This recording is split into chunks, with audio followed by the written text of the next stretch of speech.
never made it to the final whistle. And neither did 47 other people admitted to hospitals in Munich, Germany that very same night. On the days Germany played in the 2006 World Cup, cardiac emergencies across the city more than doubled. And for men watching at home, they tripled. These were not athletes, not people at a stadium. They were regular fans sitting at home watching the telly.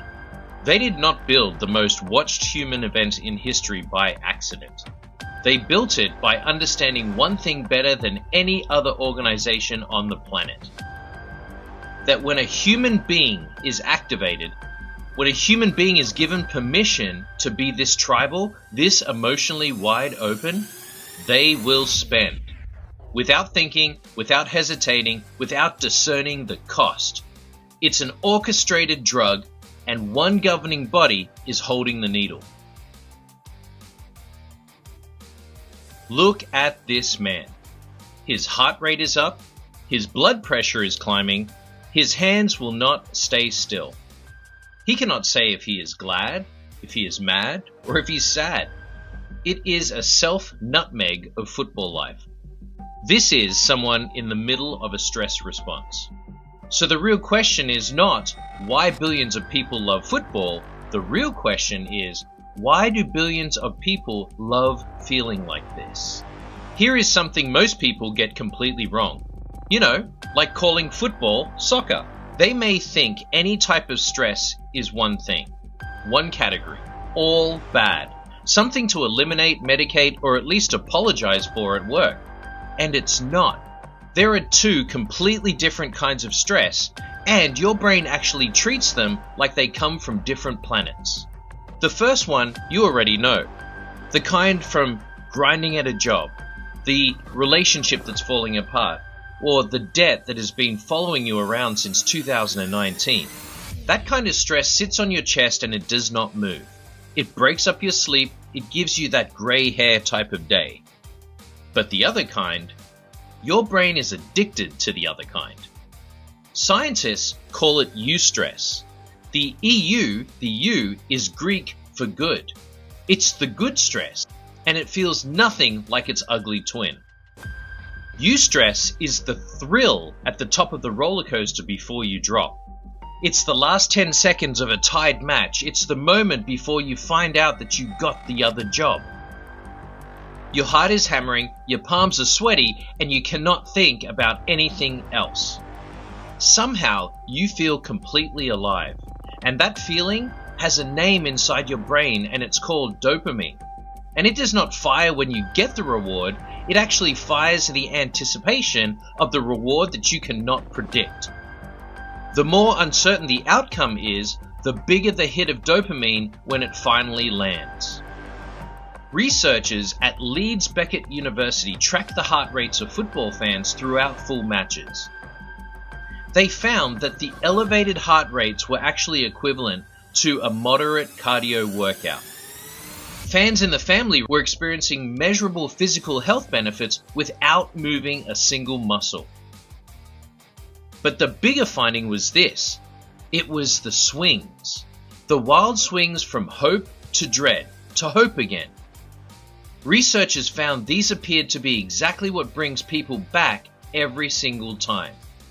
Your brain does not watch football despite the stress. It watches football because of it. Because out there, your ordinary Tuesday, your ordinary commute, your inbox full of things that will not matter in 5 years, your brain is quietly, desperately starving for a reason to feel something else real. In a world where artificial intelligence is quietly replacing human effort, where algorithms curate your reality and machines are getting better at almost everything, we still lose our minds watching other human beings. Because at the peak of human excellence and the depth of human disappointment, your brain feels something it cannot manufacture anywhere else. Your local league is special, but once every 4 years, something arrives that makes you superhuman. But first, there is something else happening to you during those 90 minutes, something that goes way beyond stress, something that makes you stop being yourself entirely. Here is what no one tells you about football. It gives you an identity worth dying for. For 90 minutes, you are not a person with a mortgage and a difficult boss and a list of things that you've been avoiding since January. You are a country. It's your flag, it's your language, it's your people.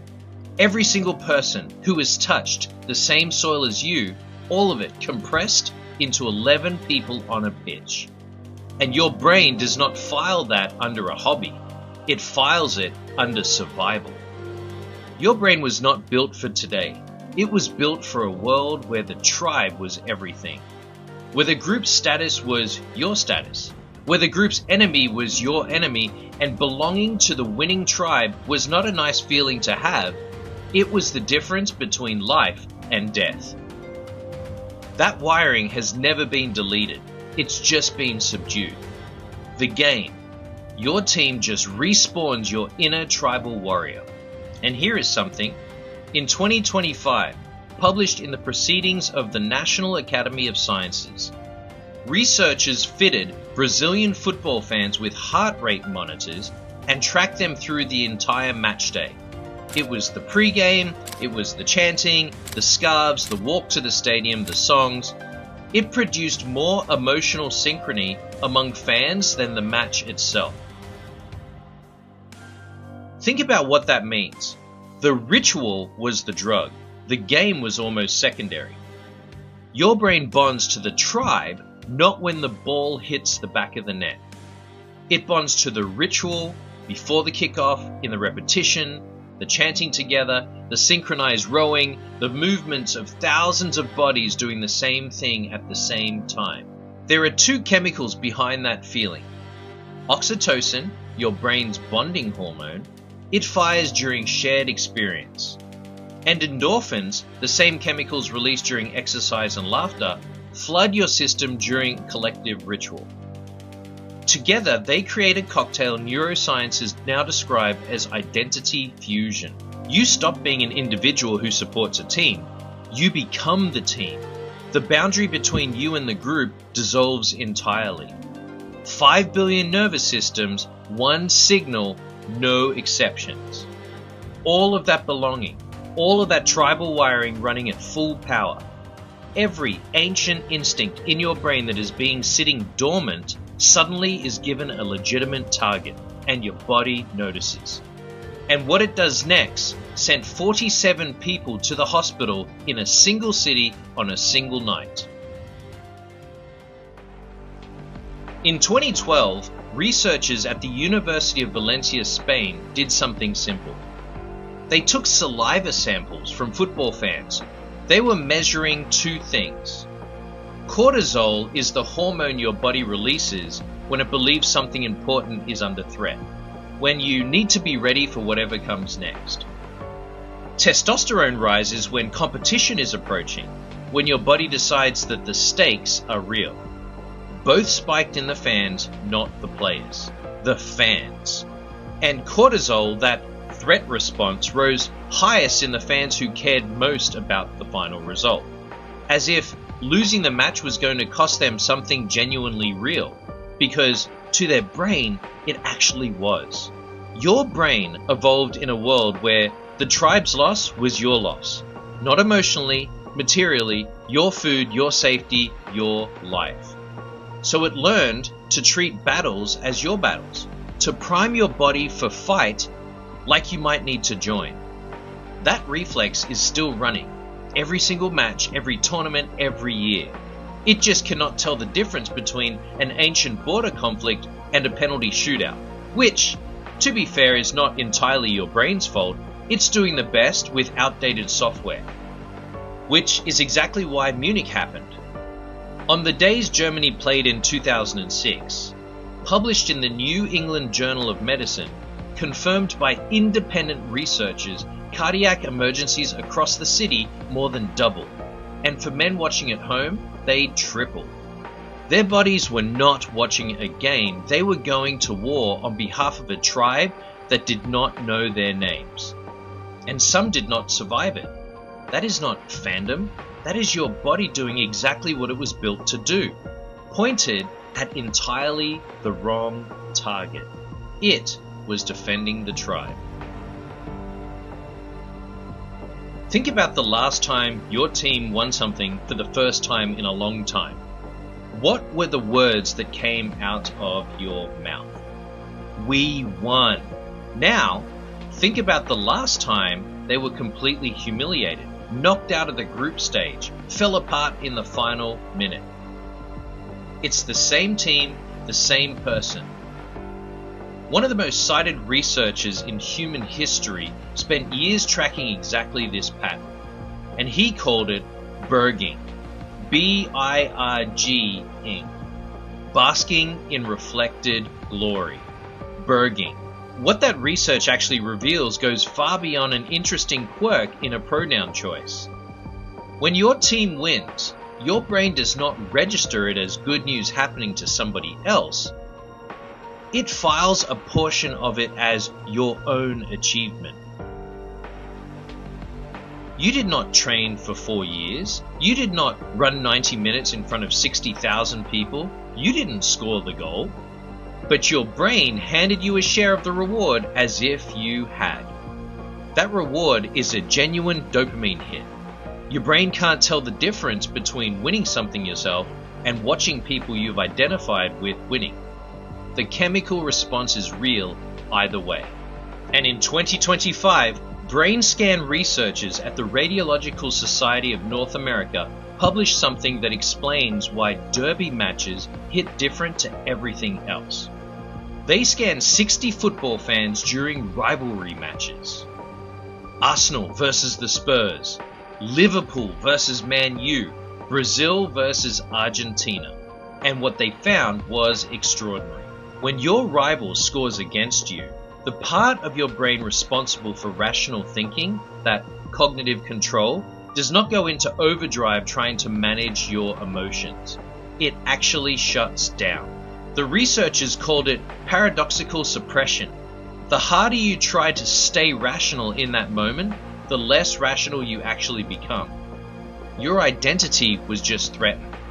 And the brain's response is to pull the rational mind offline and hand full control to your emotional system. This makes total sense to why reasonable adults flip tables in pubs during the grudge match. It's not a weakness, it's actually neuroscience. And when your team loses, your brain flips a switch to create distance, to protect your self-esteem from a defeat that was never yours to carry in the first place. It's not denial, it's not irrational. It's your brain managing your reputation inside the tribe, automatically, without even checking with you first. Dr. Daniel Wan at Murray State University has spent 30 years specifically studying sports fans, and his findings are genuinely uncomfortable. A fan's real, day-to-day self-worth, their genuine confidence as a person, can rise and fall with the scoreboard. Not the player's confidence, the fans. Your mood on a Tuesday morning is determined by what 11 people did on Monday night, in a city that you may never visit, for a result you had absolutely no control in producing. And you did not choose this, your brain volunteered it. Which kind of makes the final part of this story most interesting, because somebody noticed all of this, and then they began the orchestration.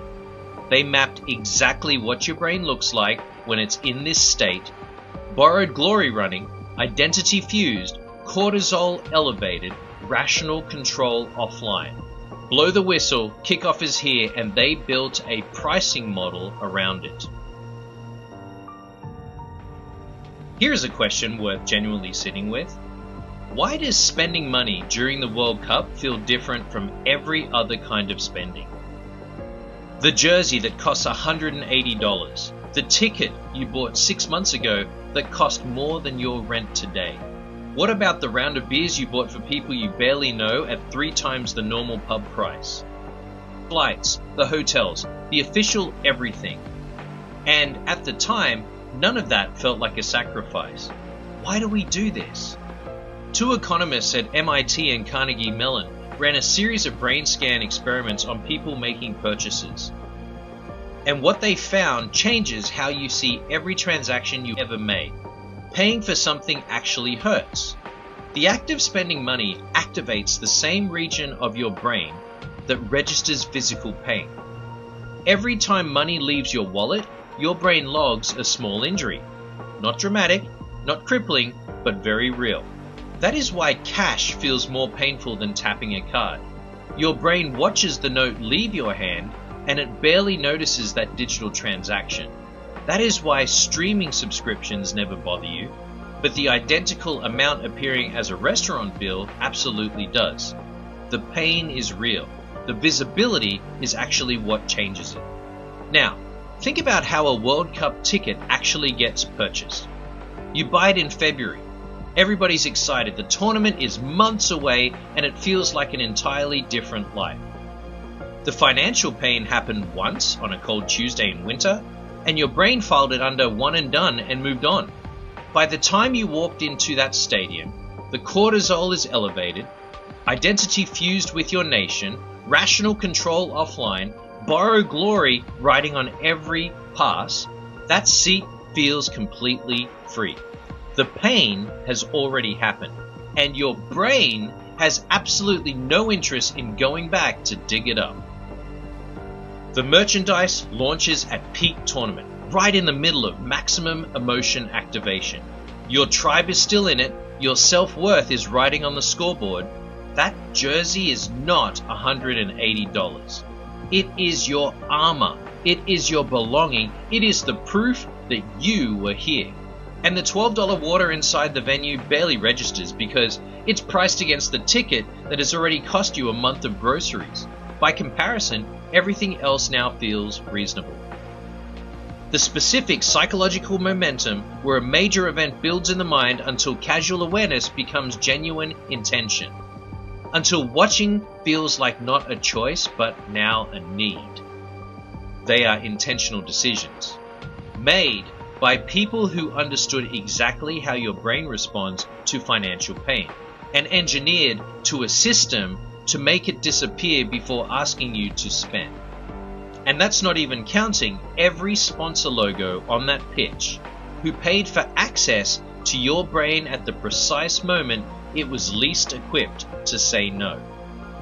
Cortisol high, identity fused, rational control offline, pain of spending engineered completely out of the experience. That is not sport, that is an intentional machine. And it runs every 4 years without fail like clockwork, because it was designed to. Right now, billions of people are inside of this machine, and not one of them chose to be here. Their brain signed them up before they were old enough to ask questions. The eustress running through them is the only real stress that is felt worth having. The identity that they've stepped into 90 minutes ago is bigger and simpler than the one waiting for them when the final whistle blows. Their body has been running war hormones for a conflict that exists only on a screen. Their rational mind has been switched off by a rival's goal, and somewhere in the back of their mind, a payment was made in February that they have completely forgotten about. Simultaneously, involuntarily, together. Your brain was running in this program the day you were born. And this is what FIFA found. 5 billion people at the exact same time. You were never just a fan. You were wired. And if you have ever wondered why you do the things you do, why you buy what you buy, follow what you follow, or stay loyal to things that probably do not deserve it, this is the channel for you. Go ahead and subscribe below. A new episode is dropping real soon, and trust me, you're going to want to see what is coming.